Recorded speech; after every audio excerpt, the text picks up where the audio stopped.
بسم اللہ الرحمن الرحیم۔ السلام علیکم ناظرین، مدینہ منورہ نہایت افضل شہر ہے کیونکہ وہاں نبی پاک صلی اللہ علیہ وسلم کا روضہ اطہر ہے، جہاں صبح و شام 70 ہزار فرشتے حاضر ہوتے ہیں۔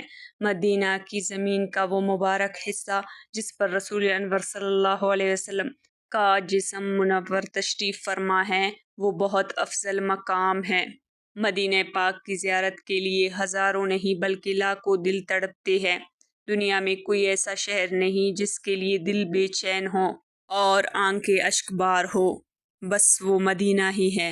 ناظرین، مدینہ منورہ کی فضیلت خود نبی پاک صلی اللہ علیہ وسلم نے بیان فرمائی ہے۔ چنانچہ آپ صلی اللہ علیہ وسلم نے فرمایا، میرا کوئی امتی مدینے کی تکلیف اور سختی پر صبر نہ کرے گا مگر میں قیامت کے دن اس کا شفیع یعنی شفاعت کرنے والا ہوں گا۔ ایک حدیث میں ہے کہ مدینے میں داخل ہونے کے تمام راستوں میں فرشتے ہیں، اس میں طاعون اور دجال داخل نہ ہوں گے۔ ایک اور حدیث مبارکہ میں ارشاد فرمایا، مسجد نبوی شریف میں ایک نماز پڑھنا 50,000 نمازوں کے برابر ہے۔ نبی پاک صلی اللہ علیہ وسلم نے فرمایا، ذات کی قسم جس کے دست قدرت میں میری جان ہے، مدینے میں نہ کوئی گاٹھی ہے نہ کوئی رستہ مگر اس پر 2 فرشتے ہیں جو اس کی حفاظت کر رہے ہیں۔ ناظرین، مدینہ منورہ میں کیا جانے والا ہر عمل 1,000 کے برابر ہے۔ ایک حدیث مبارکہ میں ہے، مجھے ایک ایسی بستی کی طرف ہجرت کا حکم ہوا جو تمام بستیوں کو کھا جائے گی، سب پر غالب آئے گی۔ لوگ اسے یثرب کہتے ہیں اور وہ مدینہ ہے۔ یہ بستی لوگوں کو اس طرح پاک و صاف کرے گی جیسے بھٹی لوہے کی میل کو۔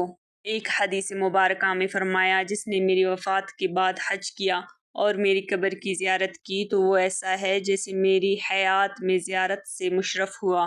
ناظرین، ذکر کیے گئے احادیث مبارکہ سے مدینہ منورہ کی فضیلت معلوم ہوئی کہ مدینہ منورہ امن کی جگہ ہے، اس میں طاعون اور دجال داخل نہ ہوں گے۔ مدینہ کی زیارت کرنے والے کے لیے شفاعت کی بشارت ہے، وہاں حضور صلی اللہ علیہ وسلم کے وسیلے سے مانگی گئی دعا سے مغفرت کی بشارت ہے۔ ناظرین، دل میں محبت مدینہ اور غم مدینہ کے لازوال دولت پانے اور بڑھانے کے لیے مدینہ منورہ کے فضائل اور خصوصیات کی معرفت حاصل کیجیے۔ انشاءاللہ اس کی برکت سے دل میں محبت مدینہ اور عشق رسول کی ایسی لازوال شمع روشن ہوں گے جس کی روشنی ہماری دنیا کے ساتھ ساتھ قبروں اور آخرت کو بھی روشن کر دے گی۔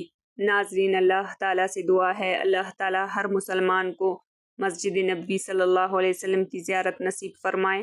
آج کی ویڈیو میں اتنا ہی۔ مزید اس طرح کی اسلامی معلومات کے لیے اگر آپ نے چینل کو سبسکرائب نہیں کیا تو پلیز سبسکرائب کریں، ویڈیوز کو لائک اور شیئر کریں۔ اللہ حافظ۔